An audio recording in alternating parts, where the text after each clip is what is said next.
One Piece family, today I am super excited to bring you this deck list with Carrot.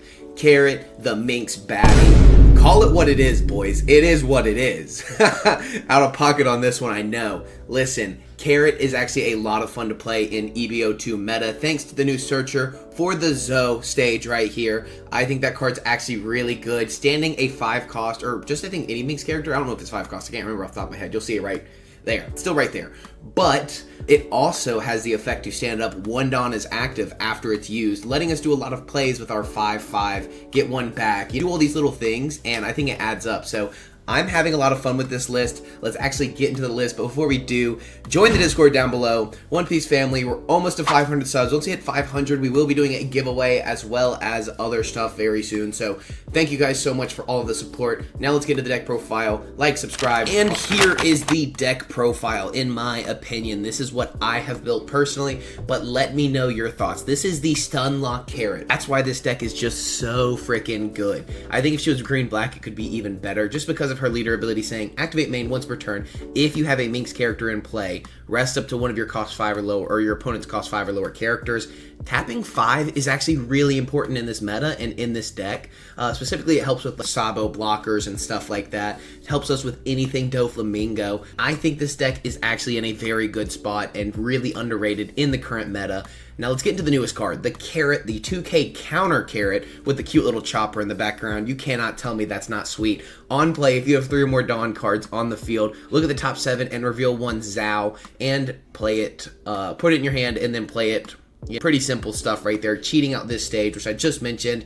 If your leader is a Minx, set one of your Dawn as active, and then end of your turn, set up to one of your Minx type characters as active. So any Minx printed in the future, 7, 8, 9, 10, doesn't matter, you stand it as active, helping us from having our board being cleared. Being a 5 life mono leader, I think that's really good, especially when you get cards like Carrot and other stuff we'll get into very soon. But let's finish off the 2K counters, being Carrot herself. End of your turn, set one Dawn as active. Honestly, it's a 5-drop 5K. 2K counter, it's just something you can put on the board when you need to put more bodies, to put more pressure, and have a Minx type character on the board. It's searchable. We don't really use the 1 extra Dawn, but I do think we definitely could, using this event, using this Carrot, using Milky right here, our next 2K counter, which says activate main, you may rest this character. If your leader is Minx, set up to one of your Dawn as active. So meaning we could use this effect on with our Zao to get 1 extra Dawn with Zao, and then get 1 extra Dawn with Milky, and then stand Milky as active, guaranteeing we always have an extra 2 Dawn almost every turn, and we have a Minx character on board for our leader ability. The biggest matchups for this, just to get into it, is going to be black. Black just destroys green. We've seen it for a very long time, unless you can chain this guy back to back to back. So we're going to get into the boss monsters and must see in the deck, the pivotal cards that help in many of your matchups. With the Don Quixote Doflamingo, if you don't know what this does, it basically stuns 3 rested characters or leaders. They do not become active during the next turn. So to go with this, we have another card that is not actually a character, but another stunner. We're getting into our stunners right now. All of your opponent's rested characters, if they cost 7 or less, do not become active in your opponent's next refresh phase. And you're seeing that's very strong, because a 7 or less is basically anything they're playing on curve, just does not become active. So decks like Doflamingo that do spam out the board, or people who use blockers, always have to fear this card. If you're even playing a 7-drop 7K blocker, you have to be worried with this card. I could pop this at any point, and it's searchable. This card is going to be very good. Next, let's get into Carrot. Again, we're just going into stun options, then I guess we'll go into the next boss monster, Hody Jones. On play, when attacking, one of your opponents cost 7 or lower characters do not become active. It's literally just a stun lock deck. And so say it even is active, it's not anymore thanks to our leader ability. That's just so good. Now we get into our next stun option, which is going to be another Minx that is searchable in the deck. If your leader has the Minx type, up to 2 of your opponent's rested characters that cost 5 or lower do not become active in the refresh phase. This is also Akazaya 9, so we could play this in a Kinemon strategy with our Carrot leader. I don't know if that's plausible or if it's possible, if it does anything good, if it looks right. I'm just saying, I just thought of it because it said Akazaya 9. But 2 characters that cost 5 or lower, this is almost better than Carrot on curve if you're going into like Doflamingo Decklist or something. Our final stun option is probably our strongest. It's not searchable, but it stops any character from refreshing or a Dawn. So this really helps in matchups that play big. So we hold this card in our hand using our Inuyasha and our carrots to start, stunning their smaller bodies. And then once they put a big scary man on the field, boom, bang, bop, this card does everything and takes us to the top. This is very good towards the 10 Dawn turn. I know that's crazy. A 5-drop is so strong on a 10-drop turn, but it really is, especially in the rush shanks and stuff. It gives us that one extra turn we may need. So if we don't have this and we have this, we're still very safe. We'll go into our next boss monster right here. I know we really got sidetracked, but Hody Jones, rush, 7-drop 8k, and then on play rest 2 of your opponent's characters or Dawn, and then put the top card of your life into hand. So if we're going into a Bonnie matchup, we can rest 1 blocker and 1 Dawn, no Bonnie effect, and then we use leader ability to rest down their next other blocker if they have 2 blockers on the board, helping us prepare for lethal. So I think this card is very, very important for this deck list. Just being able to rest down Dawn is something we usually can't touch during the game, but it really helps with that. Ryuma is so good in this deck list against really aggressive decks. Really into red, you want to see a Ryuma. On play, on KO one of your opponent's rested characters. They cost 4 less. The thing is, we can rest them. Even if they want to play around characters like this, you genuinely cannot. So you have to get current value as much as possible against our deck with any 4-drop or lower. Even the new Sanji, or the new Chopper blocker, that is a 4-drop 6k blocker, is KO'd with this character and our leader ability. So really good. That's why you play it in Perona, and that's why you play it in this. Speaking of Perona, we will play that very soon.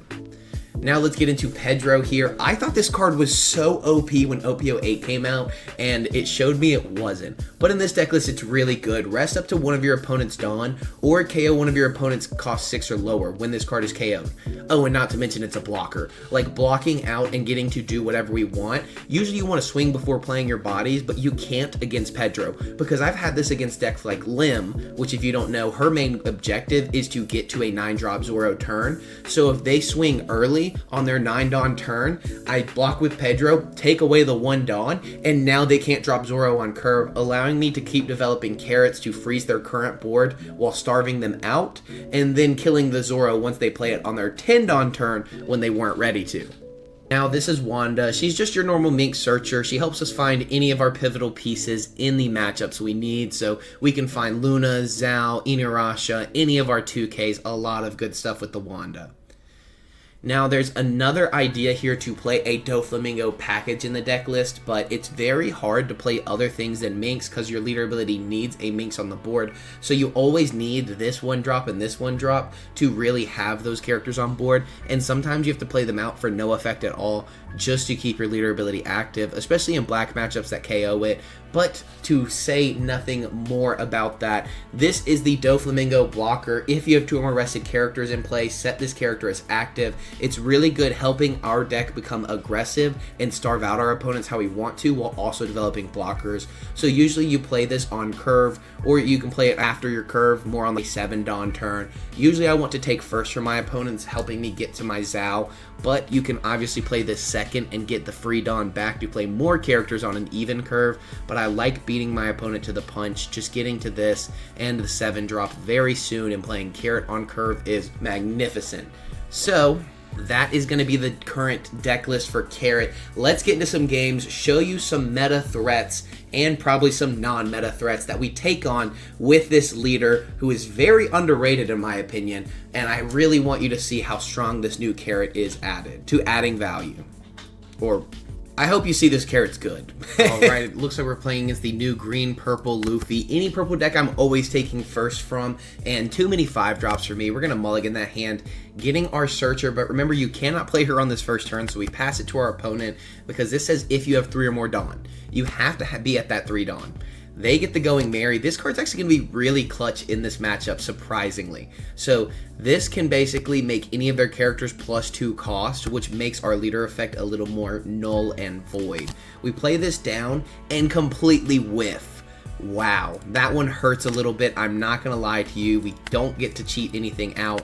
We'll rest down their Nami and we will just clear the Nami. Again, we are just going for starving the board out, and I think these extra Dawn are just gonna get here.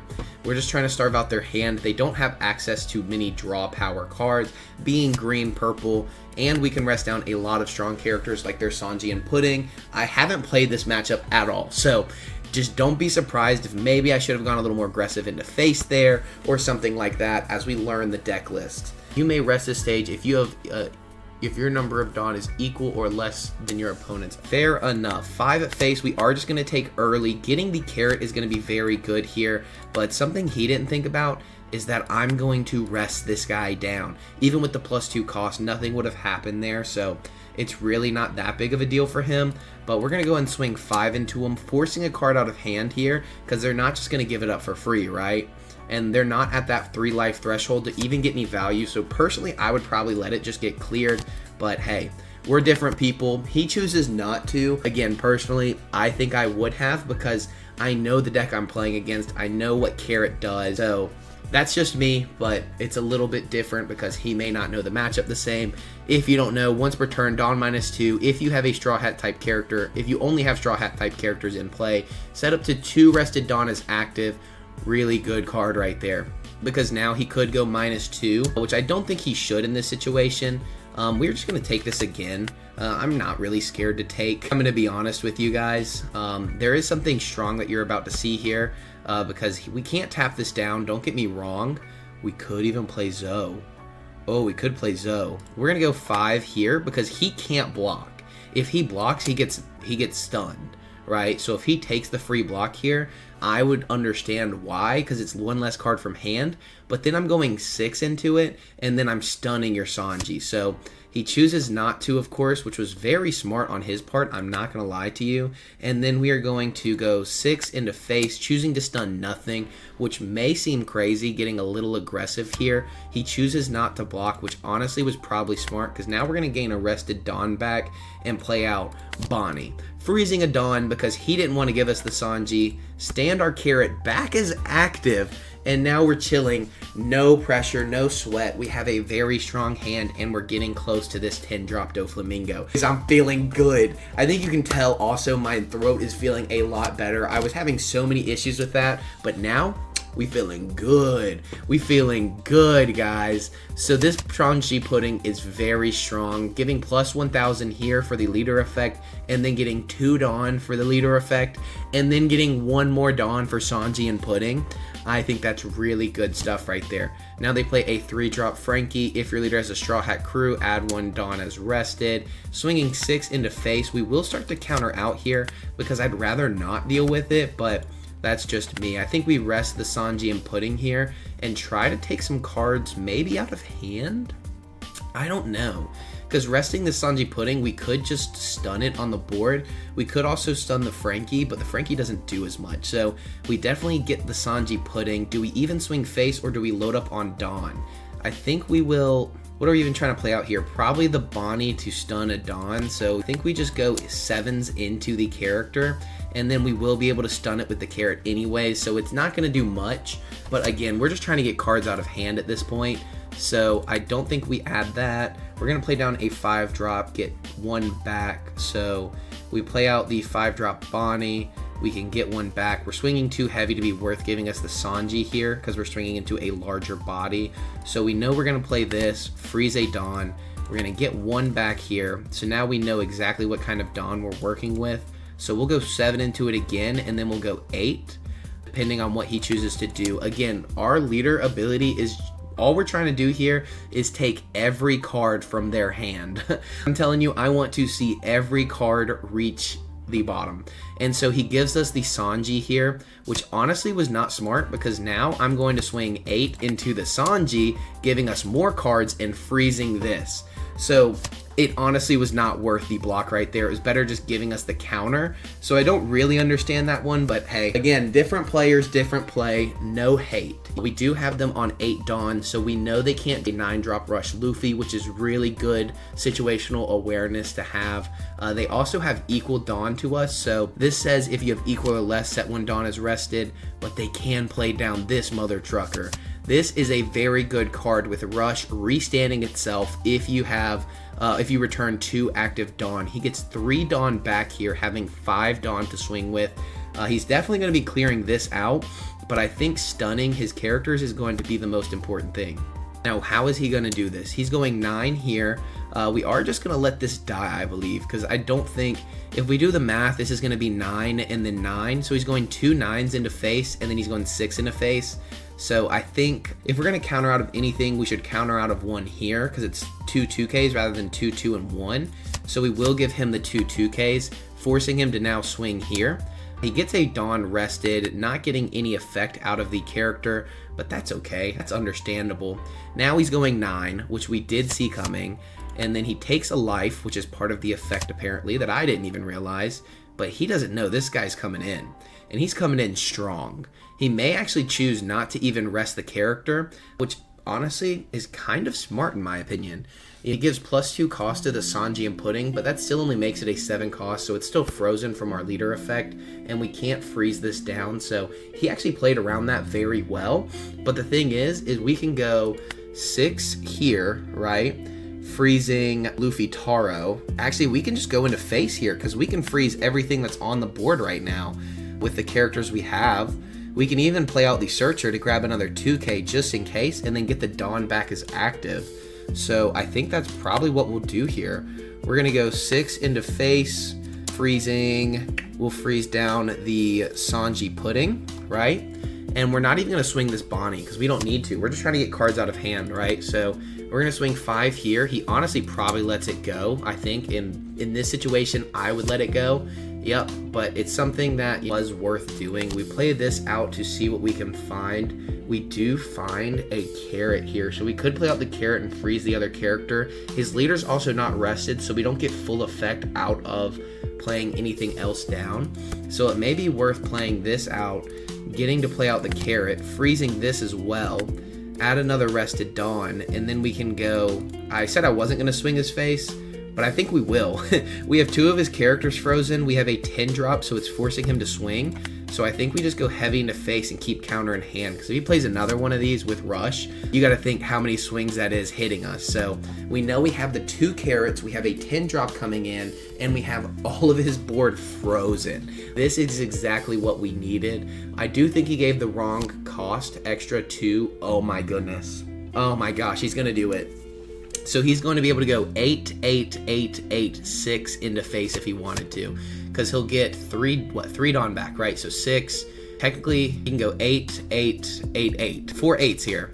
So if he chooses to go into board, that would probably be the smartest choice, honestly. I don't know. I feel like it's pretty wraps, because he's going to have to use his Dawn to take this back. And then do these take the life? It does. So he's going to have no life anyways. I feel like you had to go for game there. We do have enough counter more than likely by the end of this to get out of everything. So we're just going to take every swing he throws at us. I'm not going to take that now. That would be kind of stupid, right? Because I just don't think I'm going to let that happen. We'll give him that. We do have to play around him having another one of these, so if we take all of these, we do have to expect to win on the next turn, but with him having no blockers on the board, we do just win on the next turn, right? So he doesn't have any Dawn active. Is there something I'm missing? Because 16 is guaranteed. He didn't even leave one up for Gum Gum Giant, so I think he misplayed there. If he would have had the Gum Gum Giants, I think he was in a way better spot, but if he had Dawn active, we would have just swung 6, 6, and then dropped the 10 drop Doflamingo, swing 6 again, getting 1 card, both Gum Gum Giants, unless he gets counter off the top, which he would have gotten 2k more counter, so we eat more cards out of hand. Everything's frozen, and this is a win attacking effect, and he also would not have found another one of the Rush characters, only being able to play out a blocker. I think we were J-chillin'. Honestly, I think we were going to win on the next one. Alright, let's get into another meta matchup. We're always going to take first away from them, but 2 of the same 5 drops I don't like, but I do like having Zoe on curve. Only swinging 6 at lead, but that's still going to be better than nothing, of course. So I think we have a pretty good matchup in a purple Luffy. I could be wrong, just because they can't be starved out. We can't take their resources. So having this carrot and having this Bonnie are going to be very pivotal pieces on when they are at. This will be for their 7 drop turn, more than likely, freezing the smaller character, the Sangoro, probably from their hand that they play onto the field with the 7 drop Luffy Taro. It could also freeze freeze the Sanji if that's what they choose to play. And then this will be good if they play the 9-drop Luffy as a rush option in their deck. So we do need to take these things into account, but they will have less resources going second, and we will be on a better curve to stay with them. They grab the Luffy Taro early. We could play this down for 1 Dawn, but I think it's better just to play it out for free, keeping the extra 2k in hand, especially against this deck. And then we could go ahead and swing into face. We don't care about this Trafalgar Law against the purple Luffy. If they want to load up their Dawn that they're taking life for to put on a Trafalgar Law, you got it. I'm not too worried about it. Our hand size is pretty solid to start. We have a good amount of counter. We have our most important pieces for the matchup. I think we're in a very we are in a relatively good spot for the match. Let's go. Jesus, man, I can barely speak. So we get to see what they're going to do here. They're just going to swing 9 at us. Holy cow. They leave 1 open. That sounds good to me. That sounds very good to me. Because now we can swing 5 at face, play this out, and then search for more bodies. So we're going to swing 5 at face. The reason we swing into a Luffy Tar or a Monkey D. Luffy purple Monkey D. Luffy is, and not the Trafalgar Law, is they are going to counter out of their life because they are taking their own life aggressively. Especially, they are going to 7 Dawn on the next turn, so it is plausible that they do want to save. They're not going to be taking much more life anytime soon because they are hitting their perfect curve, but they're going to go 7 on the next turn, -1 into 6. The turn after they will hit 8, and then 8 they will get 1 back from their leader effect, I'm assuming, to then go into a 9-drop Luffy. So we have the pieces. I see the puzzle. It's all forming here, guys. We're sitting in a very good spot. We will rest this down in just a moment. The only reason we didn't worry about it earlier or play this is because we didn't need to. So now we'll play out, well, we can't rest it down, I guess, so that's just, oh well. They do play that out, or we do play this out, the carrot. We get to search the top, and I may actually grab a Pedro, because we don't need another 2k. I think the blocker is just going to be better for later. We're not going to need 4 2k counters yet. We will later. Don't get me wrong, guys, we will later. I have no doubt about it. But I could see them dropping a 7-drop Sanji here, which would be really good, honestly. But knocking over my carrot would be solid stuff. Forcing cards out of hand and stuff like that. Or just swinging into face for more cards, more value. It's really up to him on that one. Because next turn we are going to be able to play out the Pedro. Depending on if he plays what he plays here. I think we will save the Jewelry Bonnie for a bigger target, of course. He does play out the Sanji, we could see, rather than the Luffy Taro. Personally, I don't know if that is the best option here, but I do see why he did it. He's going to swing 8 into our carrot. He could have gone 6 and 7. It would have been the same thing, but he chooses not to, and I think we will give him the... Do we give him 2 2Ks, or do we give him the 2K and the Pedro? Because we don't have much else to play if we give him the Pedro on the next turn. So I think we have to give him 2 2Ks here, because he is going to only be able to swing 5 into face. And he may choose not to swing at all, choosing rather to starve us out of resources, but I don't think that would be smart. We get another 2k and another 2k, so I think we're in a pretty good spot. We don't have any triggers to usually stress about in this matchup, so I will just go ahead and do this. We could even go for the Milky, but I don't think I'd want to stand up the Milky, and we'll swing probably, what, 7 and 8, so we'll go 7 into face, freezing down the Sanji here, forcing cards more than likely out of hand, especially knowing that we may go 8 on the next one, and we may even go smaller than that, because there's not another body that I want to play at this point. Again, they probably take another... No, they don't have to take another life on the next turn. They'll be at 10 on the next one, so they should be in a good spot here. But we do get the blocker. This is going to KO a 6-cost or lower or free or rest a Dawn. And so I'm hoping he swings early and we get him with the Pedro, because again, if you don't know to play around Pedro, it puts you in a tough spot. It could also rest the extra Dawn they may take for leader effect, forcing them into the leader effect to get to the 9, and then not having 1 extra. They have to choose how to counter, because I think you have to counter this as a purple Luffy. He could always go into the Luffy Taro on the next turn as well. He does choose to counter here, and we may just swing 7. We could also go 5 and 5 here and get more cards out of hand. Actually, we may do that. I'm sitting here thinking about it. We may do that. We'll rest this guy down. We could also just swing 2 here. I like swinging 5 and 5. Again, just getting more cards out of hand because you need to counter this. Because if you don't, you wasted all of that counter for the carrot, right? So it puts you in a precarious situation if you don't counter. See, now he wasted the 2 cards earlier and decided to take the life anyways. Yes, he gets more cards in hand, but we are going to get one of those out. So honestly, I think that was the better play there. Let's see if he does get the trigger out of the top that we said he wouldn't get. He gets the Gum Gum Gatling. Just getting a Dawn as active, which is not going to be good in this situation because you're not going to use a, what's it called, one cost event right there. But we do know he probably has one based on how he's playing. He does have 10 Dawn active, so I'm assuming we will see a 9-drop here and a 5k swing into our leader, and then the 9-drop body on the board. Maybe not. He has the extra Dawn. He decides to go into the Wanda. We're going to let that go. And I don't know that he has a way to get rid of Carrot unless he plays 9-drop Big Mom, which is a good possibility here, honestly. I would be actually I'd be ecstatic.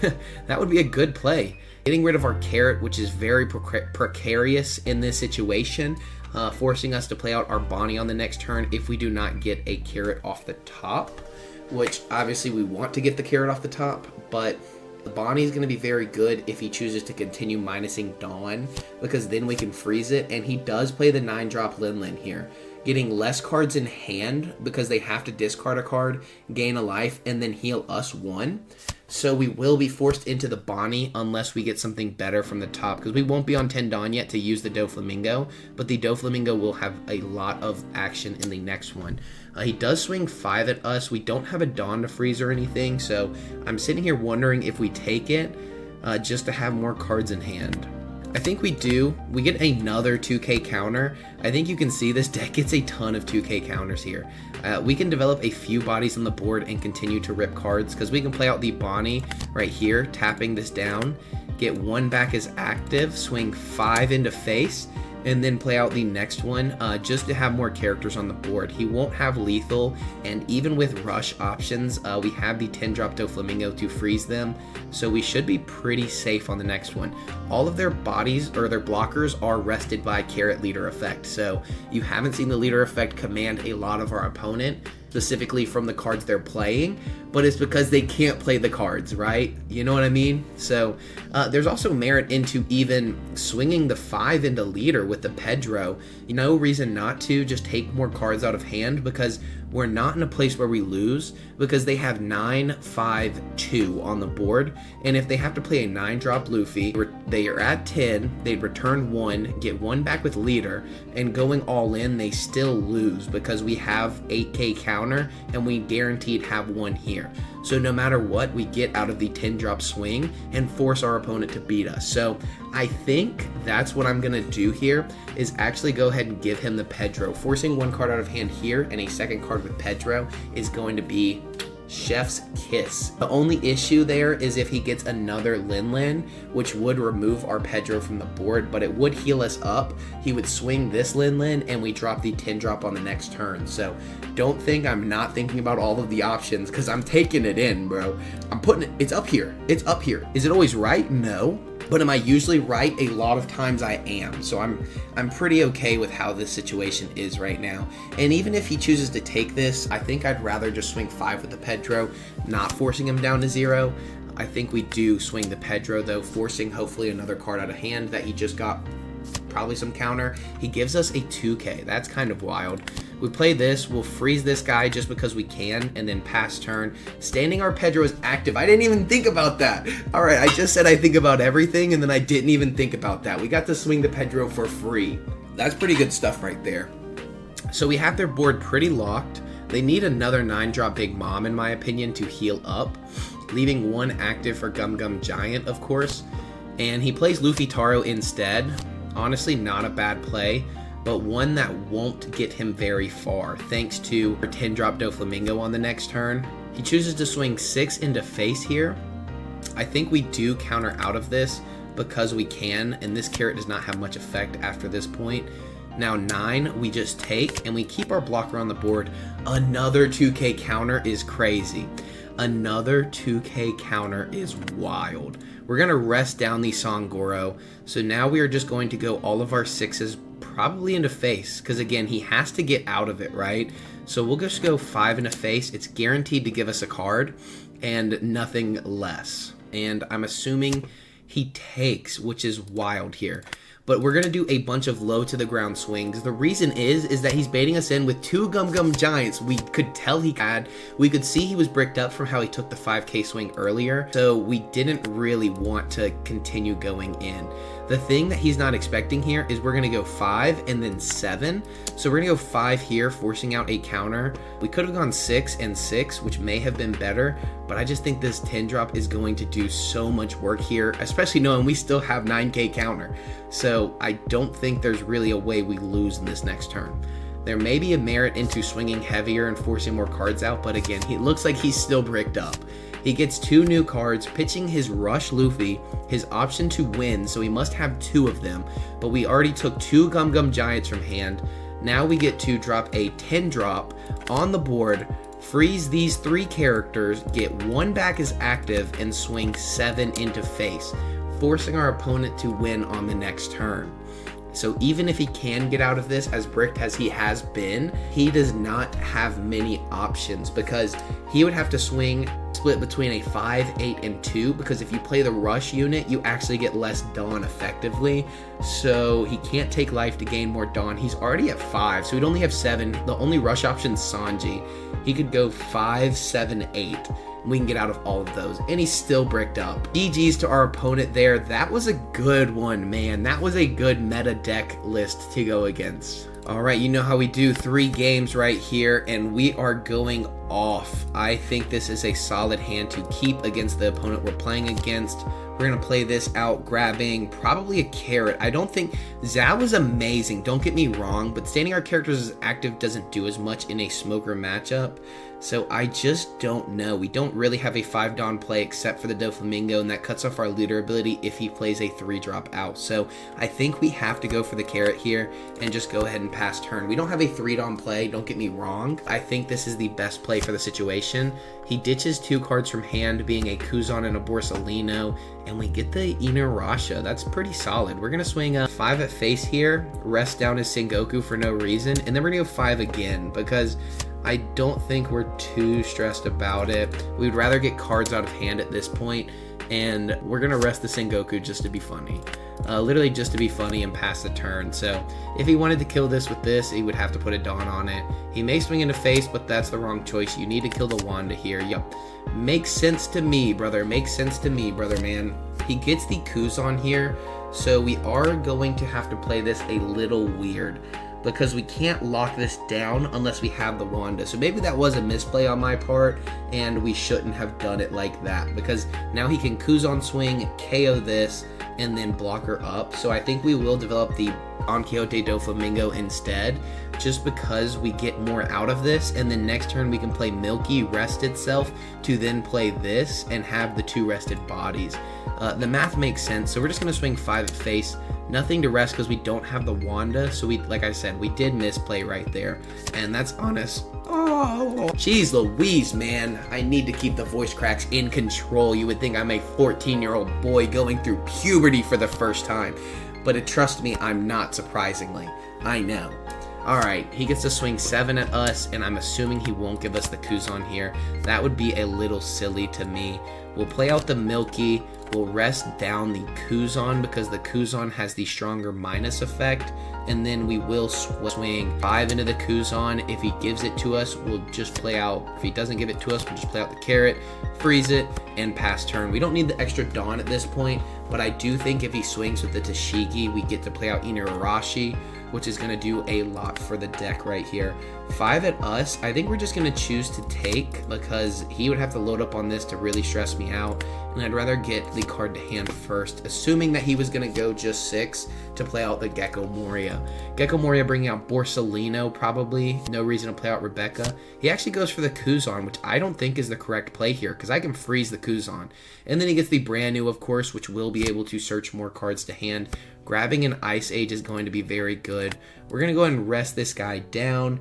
This is going to be 5, 4. We get 1 back. So we're going to swing 6 into this, trying to get just more cards out of hand, freezing the Kuzan as the target. We're not really trying to kill the target, the character right there. So we just keep that in mind. Our objective here is not to actually clear the Kuzan, it's to get cards out of hand, which is the issue with Gecko Moria bringing back the brand new and why we're not killing the brand new. So of course he doesn't give that to us, but we get to freeze both of these characters, and then on 4 we get to play Pedro, saving this as a character from being KO'd thanks to the blocker. So I think that's pretty much it right there. We have 3 Hody Jones out of the 3 Hody Jones that we play, and we've locked down their entire board. So I'm pretty happy with this one. The only issue is the lack of counter. We're gonna block this out, and then we're gonna take one of their characters out. There is merit to taking out 1 Dawn, but if he Gecko Morias again and Ice Age, that's still only 9 here. So I think we KO a rested 6 cost or less, killing the Tashigi as the target, because this guy can come back and we can just freeze him on our next turns. Oh my gosh, another Kuzan here. You don't understand the value Kuzan brings, because every time he gets to draw a card. And then he's going to go 8 here, and we have to just give it up. That kind of sucks, I'm not going to lie to you guys. So what we're going to do here is try to clear one of these bodies, continuing to just swing at them. We drop that down, we get to swing, what, 5, 6, and then it looks like 8. We could also just go for the 10 drop play, which honestly might be the best option. It may be the best option here. If he's letting us just clear these for free, the 10 drop is the play. He definitely misplayed there. We pass our turn and we go on to the next one. We have a bunch of Hody Jones we're about to start dropping on him to really clear out this board. He plays out the Sengoku, which is a 7 drop 7k blocker, and he swings 6 here, which we will just be countering out of. I'm not going to give him this character, right? So we know we're playing this for 7, resting his blocker. So let's go ahead and do that, because we know that's what we're doing, right? And then we'll swing, I guess we'll go 6 into Kuzan here. We're just clearing out the board. We're going to continue to take all of the value that we can from his hand. We'll go 7, 9, 10, it looks like. We also could have gone 7, 7, 9, 10 if we would have used the character effect earlier, but we did not. So it's just one you got to accept, right? 7, it would be 2 cards from hand. Of course, he's not going to save that. We can easily go 8 here and then 11 into the with the Doflamingo, which I think is exactly what we should do, because I'd rather the Kuzan not be cleared, and then go 11. Again, we could have gone 9 actually with the Milky, but I like keeping the Milky here. And now we've cleared out their board again.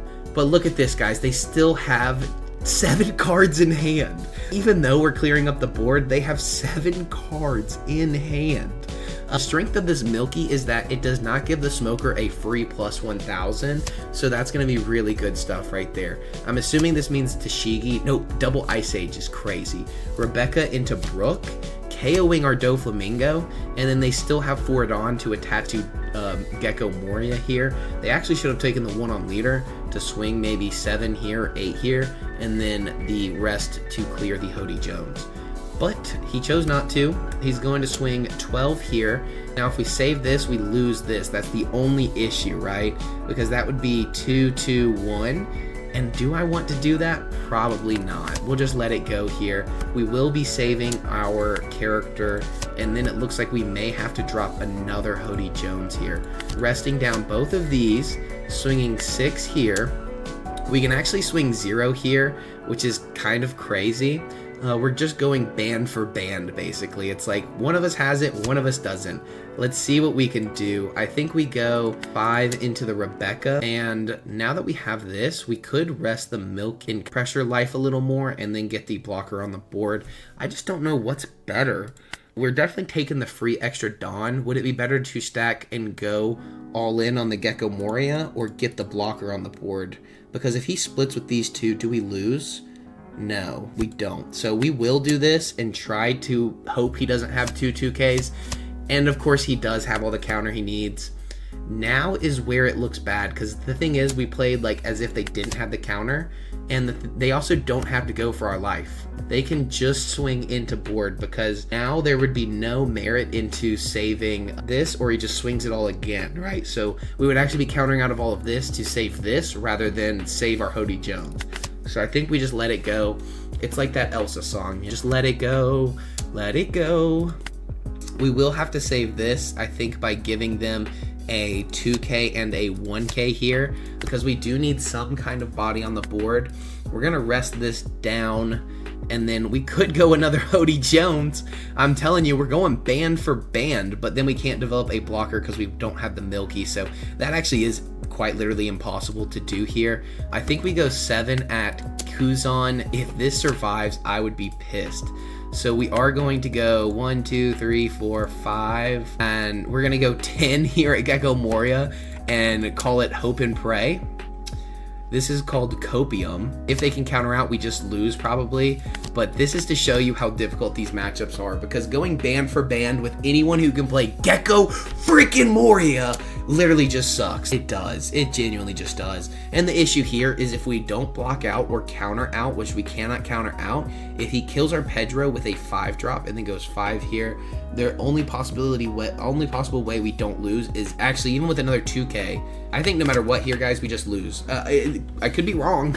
If I'm wrong, bless up. But we're going to block out of this, use this. We could rest one of their Dawn to be more efficient, or we could clear out this brand new. We rest one of their Dawn, and we will see how it goes, guys. He said, well played, Mr. Pow. We can counter out. We can counter out. You can't kill me. You can't kill me. Jeez Louise, man.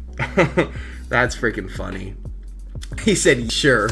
That's freaking funny. You got it. Let's be honest. I got every single freaking one of these that I didn't need. So I'm just, it doesn't matter anymore. It doesn't matter. It doesn't matter. GG's. My goodness. All right, that's what it's like playing black with this deck. That's what I'm saying. If Smoker's destroying... Bro, no. Not letting you have it, you dick. You freaking dick. This guy's no fun. No way. That's toxic. That's toxic. That's toxic. Guys, that was the deck against Smoker. I think you could see it's a lot of fun. Our competitors being goofy. I think that's hilarious. My God. That's toxic. That's freaking toxic. We hit every single Hody Jones right there. That one did not work for us. Guys, that was the full deck list breakdown for this Carrot leader. I think you saw it was a lot of fun. I really enjoyed myself. You didn't get to see too much out of the Ryuma or the Doflamingo, but when I was playing before this, they were pivotal. The only issue with the Carrot is that even on a 7 drop or a 7 search, like a 7-drop searcher, you still miss on the Zoe, which you saw in the first game. So I thought this card was going to be so good, and I thought the Iceberg one was going to be so good as well, but looking 7 deep for one specific card is still not guaranteed. And if you run this as a 4 of in the deck, because a lot of people are commenting right now, you should play 4, you should play 4, you won't miss. The issue of playing this card 4 times is I have no filter in this deck. So there's not one card here that says draw 1 card, discard 1 card, or anything like that, and you don't really find that in green. You find a lot of that in the Iceberg cycle of purple. If your Onamis you could toss in there, or Shiki, or whatever you want to put in the deck, but in our green list, we do not have that, so this Carrot does not go... It's not as strong, because having multiple of these kind of cooks you. So having more than 3 hurts. And even when you have 4, you only hit so many times. It's about a 50-50. I did 15 games, 9 of them dropping this Carrot on 3 Dawn or on 4 Dawn, and I only hit 3 times. Like, it was crazy, the numbers. So I was hoping it would have been better for the deck list. Other than that, it's a searchable 2K, which is always going to be good, but it's also a played out 2K. So really only run 11 2Ks if you find this in the early game, because you're going to play it on the field, trying to at least find this, which you saw was so strong. This is one of the best stages I think that was ever made, other than Moby Dick. But we won't talk about that. We will do an Edward Newgate video very soon. Sorry guys, I did not mean to have my face covered. We were talking about this Carrot and this stage right here. My bad. The Ryuma, obviously you didn't see, and the Doflamingo. But anyways, One Piece family, that was another great video. Thank you guys so much for watching. It was a lot of fun today. I think you can see the energy's back. My throat is better. I don't know why I did like the choking thing. I pause. Okay, so that one, like I said, was a ton of fun. Join the Discord down below, palcardshows.com, to see my full card show schedule in North Carolina. If you like card shows, I have a ton of One Piece for sale, a ton of Pokemon for sale, and we just run card shows for other people to sell at. So find out more info on our website. Like, subscribe, all that good jazz. And One Piece family, I'll see you in the next one. Comment what leader you want to see next.